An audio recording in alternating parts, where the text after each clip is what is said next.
My name's Van Irion. I think I've met most of you at some point in time. Probably most of you know I'm a patent attorney. I'm a constitutional attorney, admitted to practice before the United States Supreme Court. A lot of you may not know I'm an Air Force veteran. I was an air traffic controller in the fourth busiest control tower in the world in the Air Force for 4 years. I'm a father. I've got 2 little girls. I've been married for 14 years this month.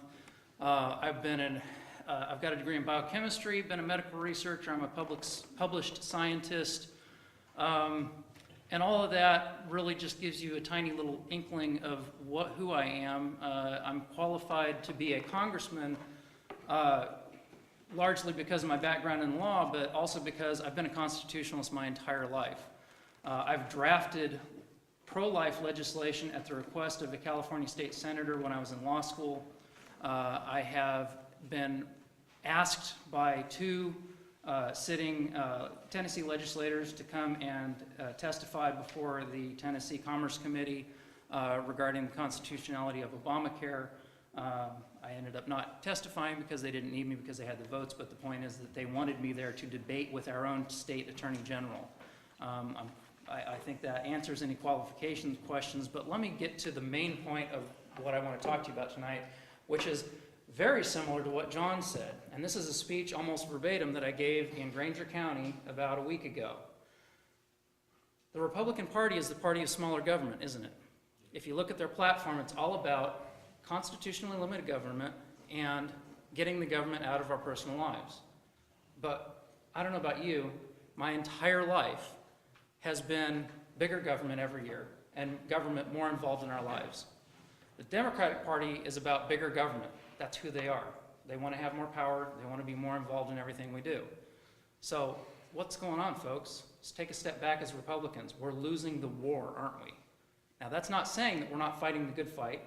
It doesn't mean that we're not doing everything we can. What it means is we're losing. And when you're losing a war, you don't keep doing the same thing and expect it to change. You take a step back. You figure out what you've been doing right, what you've been doing wrong, and what you haven't been doing that you need to be doing. So, what have we been doing wrong? You see, evil wins if you give even a little bit. Good has to be right every single time. We have a pendulum in this country. The liberals win, the conservatives win, the liberals win. But what happens is every time we go through that cycle, the conservatives give just a little bit on a few things, and we ratchet up further towards bigger government. That's why in none of your lives have you ever seen government get smaller or less intrusive. For over 100 years, our government has been ignoring the Constitution, and that has caused the social and economic problems we're facing today. The solution is getting back to our constitutionally limited federal government. It's getting back to where the states do most of the governing and most of the regulating. We have banking laws in the state of Tennessee that are fabulous. I've looked at them, and I can't get them enforced by a Tennessee state court because they're preempted by unconstitutional and illegal federal laws. They're not preempted, but that's how the courts interpret it because they don't understand the Constitution. So, how do we fix this? We fix it by picking people in our primaries that will never go against the founding principles of our country.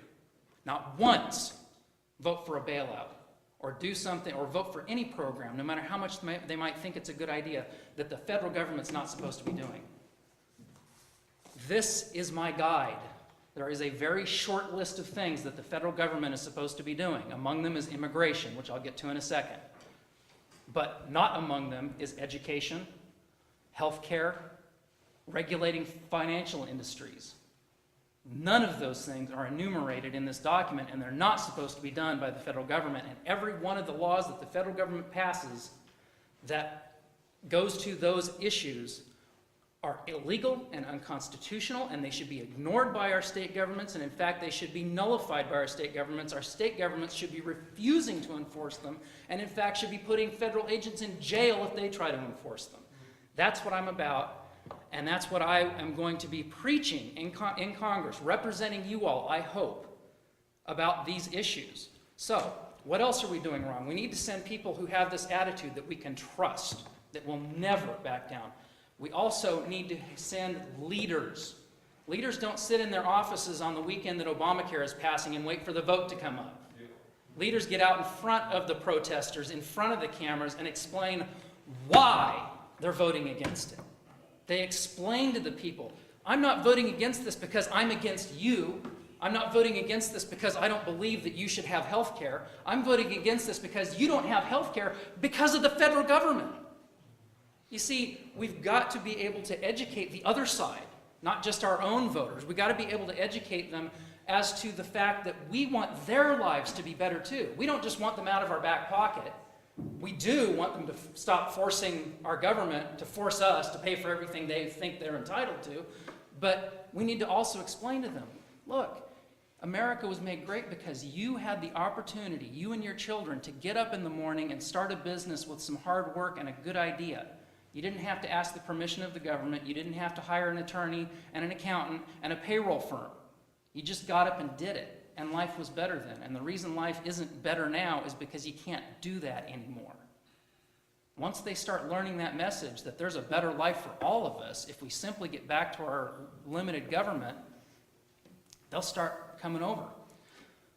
So, which brings me back to, we as Republicans, something we haven't done. We Republicans have not acknowledged our involvement in our failures. Our failures come from the fact that we keep sending people to Washington who vote for bailouts and do all those other things that we're not supposed to do.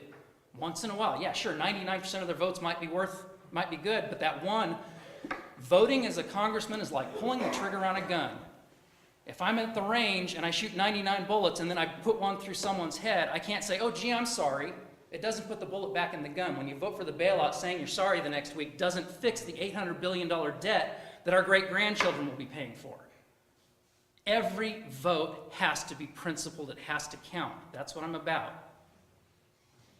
Sorry if I seem intense, but this is who I am. This is what I've been saying my entire life, ever since I was against the Chrysler bailout when I was in junior high. I was one of those weird kids that sat there and said, well, that doesn't make any sense. That's unfair. So, we must acknowledge our involvement in our failures because the Tea Parties exist. A lot of Republicans look at the Tea Parties as a bunch of crazies and as a bunch of people that are our enemies and a bunch of people that are trying to fight us and start a third party and all these other things. That's the media talking, folks. That's the liberal media telling you what the Tea Party is. You know what the Tea Party is? They're your neighbors and friends that have voted Republican their entire lives. I know. I helped put together, actually Tony, my campaign manager, did most of the work, him and his friends putting together the Tea Party convention in Gatlinburg this weekend. I had a little bit to do with it. My campaign paid for the keynote speaker, Congressman Steve King, to come and talk. Tony and I sat at a table with the top national Tea Party leaders in the nation and talked about how we get our country back at every level of government. I'm telling you all this because I've been endorsed by the Republican Liberty Caucus. A lot of people don't know that. All of these groups are about getting the Republican Party back to its platform.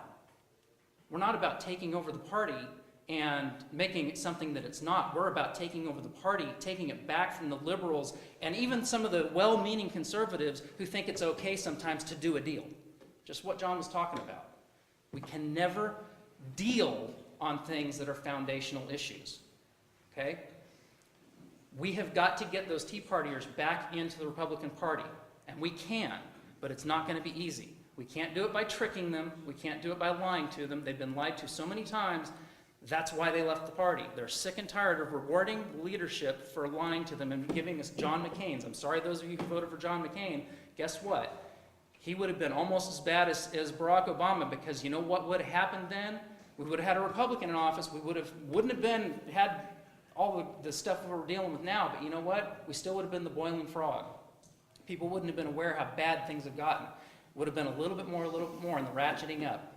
Okay? We have got to pick people. If we want to get the Tea Partiers, which is the majority of former Republican voters, to vote Republican again, we have got to get candidates that will never vote any other way than constitutionally principled, capitalistic votes.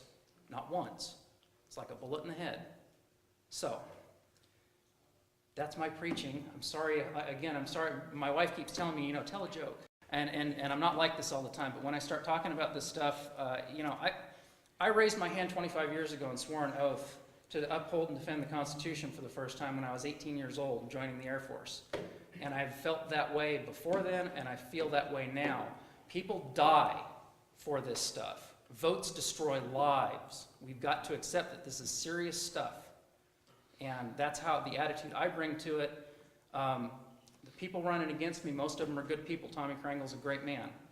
A lot of the other people running for office are good people, relatively conservative. But we need something completely different. I'm that completely different. I'm going to talk like this on the floor every time. And I'm going to talk in front of the cameras every time like this. I think you probably all know about Obamacare, that my lawsuit against challenging the constitutionality of Obamacare. I won't bore you with the details of it now because you've probably heard it before. If you haven't heard about it, come ask me about it. 31,000 plus Americans from all 50 states have joined. I don't just talk about smaller government, I do it. That's just one example. I won't just sit in my office and wait for a vote. I'll do whatever I can, whenever I can, whatever ideas I'm sorry.